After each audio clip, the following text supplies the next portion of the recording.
And ironically, come 14 months later, and you'll find this one quite quirky. I find it sad, to be honest with you, at my age, but I didn't have a girlfriend. So I used to take my box of records everywhere on a bus. And the reason I took that box of records is I wanted people to say, "Excuse me, are they records in there?" And I'd say, "Yeah." And they'd say, "Could I have a look?" That was it. Satisfaction guaranteed. People had found this nerdy kid with a box of records and said, "Hey, you've got good stuff in there." Well, this one night, after doing this locally, going into youth clubs and stuff, nobody ever asked me to DJ, by the way. It's a good job because I wasn't a DJ at all. This one night, I got to the Brit. This is now 1970.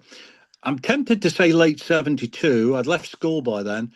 It could have been January 73, but I think it was. I think I got like an audition gig in December of 72, and a DJ hadn't showed up, and I stood there. There was only about 20 people, and it was very early doors at the Brit in Nottingham, and I'm standing there with an orange juice and a box of records, and oddly enough, the manager was a guy called Pete Hubbard. I do hope he's still alive and still around because I'm not sure if he knows, but he gave me the first break and he said, "What do you got in there?" I said, "Records." He said, "Oh, you're a DJ?" I said, "Yeah." Of course, I lied.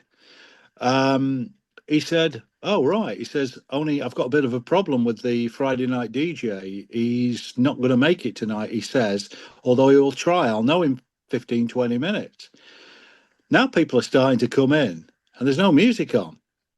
He said, "Well, look, until he gets here, can you go and put some records on?" So I did. He never showed up. And I worked the entire gig, 8 till 11. Got paid.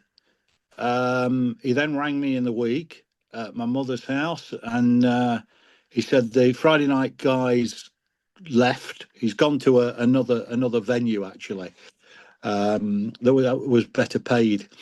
He said, "Do you want the Friday night gig?" So lo and behold, there you go. I got my feet wet, and eventually I ended up doing Friday, Saturday, and Sunday a few weeks later. So now I've got 3 nights. I'm just 16.